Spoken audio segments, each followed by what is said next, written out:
Good morning, everyone. I hope you all are fine. So today we are going to start our chapter number first, and the name of the chapter is nutrition in plants.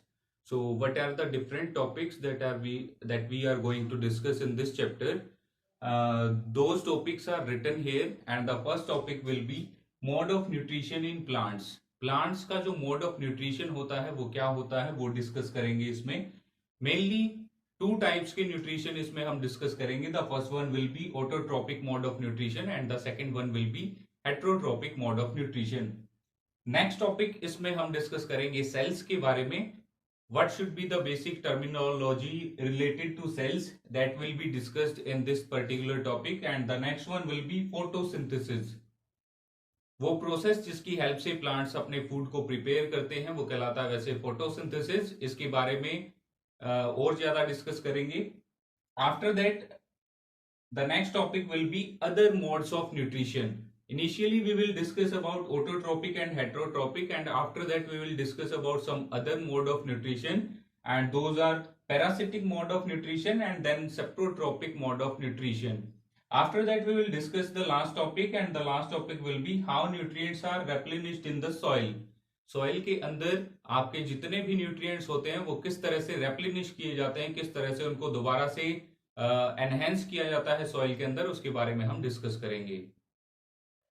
Next, we have to start the first topic of discussion. But before that, we are going to discuss some basic terminology that you had already done in your sixth class. So, what is the definition of food? Firstly, we will do that one. Anything that we can eat is known as food. कोई भी चीज जिसको हम खा सकते हैं वो कहलाती है फूड. इसके बाद नेक्स्ट है what is the need of food. Food की जरूरत क्या है. हमने कुछ एक फंक्शंस पढ़े थे फूड के जो वो हमारी बॉडी के अंदर परफॉर्म करता है. What are those functions. It gives us energy. ये हमें एनर्जी प्रोवाइड करता है ताकि हम डिफरेंट एक्टिविटीज को परफॉर्म कर सकें आसानी से. The next one will be helps to grow and develop. ये हमारी बॉडी को ग्रो होने में और उसको अच्छे तरह से डेवलप होने में हेल्प करता है. Next one is avoid the diseases. हमारी बॉडी को बीमारियों से बचाता है. किसी भी तरह की बीमारी को हमारी बॉडी के अंदर एंटर होने से ये रोकता है. The next one will be repair the damage cells. और हमारी बॉडी के अंदर जितनी भी सेल्स डैमेज हो जाती हैं उन सभी को ये रिपेयर करता है, उनको रिपेयर होने में हेल्प करता है ताकि हमारी बॉडी अच्छे से फंक्शन कर सके. Next thing that we had already discussed is nutrients. What are nutrients. Nutrients are the components of food which are either present in major or minor quantity in the food. जो food के अंदर या तो major या फिर minor quantity के अंदर present होते हैं. अलग अलग जो कंपोनेंट्स होते हैं हमने डिस्कस किया था कार्बोहाइड्रेट्स, फैट्स, प्रोटीन्स, विटामिन्स के बारे में. तो इनको बेसिकली दो कैटेगरीज में डिवाइड किया गया है. एक है मेजर कंपोनेंट्स. मेजर कंपोनेंट्स कौन से होते हैं या मेजर न्यूट्रिएंट्स कौन से होते हैं. कार्बोहाइड्रेट्स, फैट्स और प्रोटीन्स को मेजर न्यूट्रिएंट्स बोला जाता है क्योंकि इनकी जो क्वांटिटी है जो बॉडी के अंदर रिक्वायर होती है वो ज्यादा अमाउंट में रिक्वायर्ड होते हैं. That's why they are all known as major components of the food. And the next one will be minor components. minor components में आते हैं आपके vitamins, minerals and refuges क्योंकि इनकी जरूरत बॉडी के अंदर बहुत ही कम अमाउंट में होती है. आपके जो विटामिन होते हैं अलग अलग टाइप के विटामिन होते हैं. Vitamin A, B, C, D, E और इन सभी विटामिन की थोड़ी थोड़ी अमाउंट में जरूरत होती है. उसी तरह से मिनरल्स भी आपके अलग अलग तरह के होते हैं जैसे सोडियम होता है, कैल्शियम होता है, मैग्नीशियम होता है. इनकी भी बॉडी में कम अमाउंट में जरूरत होती है. That's why they are comes in the category of minor nutrients. Okay, now let's start the first topic of discussion, and that will be mode of nutrition in plants. Plants के अंदर mode of nutrition कौन सा होता है उसको discuss करना है. लेकिन उससे पहले आपको पता होना चाहिए what do you mean by nutrition. Nutrition क्या होता है. Basically the mode of intaking of food and its utilisation by the body of an organism. Food को बॉडी के अंदर लेना और उस फूड के कंपोनेंट्स को यूटिलाइज करना किसी भी ऑर्गेनिज्म के द्वारा वो कहलाता है आपका न्यूट्रिशन. अब हमने डिस्कस किया था कि आपके फूड के अंदर बहुत सारे कंपोनेंट्स प्रेजेंट होते हैं. जैसे आपके मेजर कंपोनेंट्स हैं, फैट्स हैं, कार्बोहाइड्रेट्स. इसके अलावा minor components, vitamins, minerals, roughages. तो इन सभी कंपोनेंट्स को यूटिलाइज करना बॉडी के द्वारा ये कहलाता है आपका न्यूट्रिशन. अब ये जो न्यूट्रिशन होता है बेसिकली ये टू टाइप्स का होता है. The first one will be autotrophic mode of nutrition. Autotrophic जो वर्ड है ये दो वर्ड से मिलके बना है. The first one will be auto and the second one will be trophos. Auto का मीनिंग होता है सेल्फ और जो ट्रोपोज है उसका मीनिंग होता है नरिशमेंट.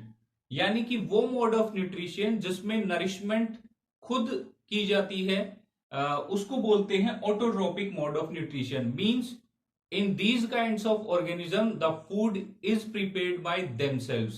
जो अपना फूड खुद बनाते हैं वो कहलाते हैं ऑटोट्रोप्स. और प्लांट्स जो हैं वो अपने फूड को खुद प्रिपेयर करते हैं. That's why they are known as autotrophs and the mode of nutrition in plants is known as autotrophic mode of nutrition. The second one will be heterotrophic mode of nutrition. Heterotrophic ये भी आपके दो word से मिलकर बना है, hetero and trophos. Hetero का meaning होता है अदर्स एंड ट्रोपोज का मीनिंग होता है नरिशमेंट. यानी कि वो सारे ऑर्गेनिज्म जो अपनी नरिशमेंट के लिए दूसरों के ऊपर डिपेंड रहते हैं वो सारे कहलाते हैं हेट्रोट्रोप्स. और उनके अंदर जो मोड ऑफ न्यूट्रिशन होता है वो कहलाता है heterotrophic mode of nutrition. Heterotrophic mode of nutrition का एग्जांपल है जितने भी एनिमल्स होते हैं वो सारे के सारे हेट्रोट्रोपिक मोड ऑफ न्यूट्रिशन को फॉलो करते हैं. ह्यूमन बींग्स हम भी हेट्रोट्रोपिक मोड ऑफ न्यूट्रिशन को फॉलो करते हैं क्योंकि हम अपने फूड के लिए प्लांट्स के ऊपर डिपेंड रहते हैं. कहीं ना कहीं हम डिफरेंट प्लांट्स से या डिफरेंट एनिमल्स से हम अपने फूड को गेट करते हैं. That's why we comes in the category of heterotrophic mode of nutrition और we are also known as heterotrophs. We had discussed the plants follow the autotrophic mode of nutrition. यानी कि जो आपके plants हैं वो अपने फूड को खुद प्रिपेयर करते हैं. तो वो कैसे अपने फूड को प्रिपेयर करते हैं, कौन सी साइट होती है, किस बॉडी पार्ट में उनका फूड प्रिपेयर होता है, वो हम डिस्कस करेंगे बाद में. लेकिन उससे पहले हमें डिस्कस करना है, एक ब्लू बॉक्स गिवन है आपकी बुक के अंदर.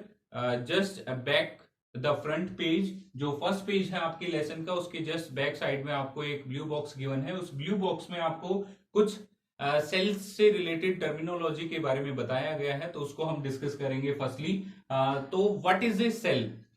सेल होती क्या है? The basic structural and functional unit of the body of an organism is known as cell. किसी भी ऑर्गेनिज्म की बॉडी की जो बेसिक यूनिट होती है, जो टिनी यूनिट्स होती हैं जिनसे कंप्लीट बॉडी बनती है वो कहलाती हैं सेल्स. जैसे सपोज कीजिए किसी भी एक बिल्डिंग को बनाने के लिए सबसे पहले जो बेसिक यूनिट होती है वो होती है एक brick.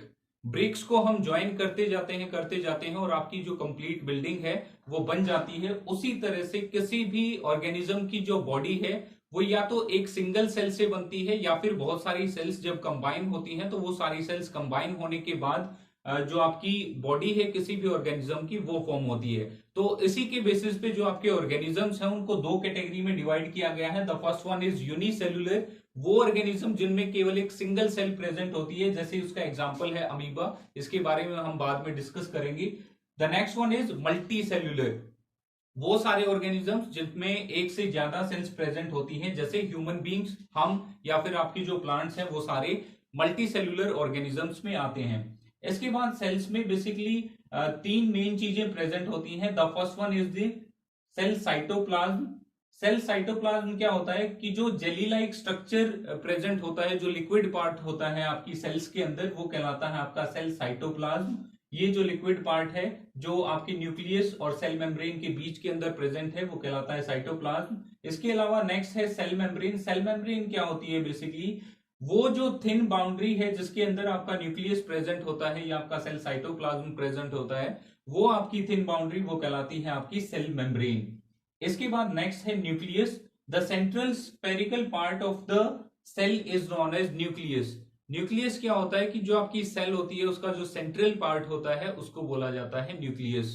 So that's all for today's class. Rest of the things and about the process of photosynthesis we will discuss tomorrow. Thank you and have a nice day.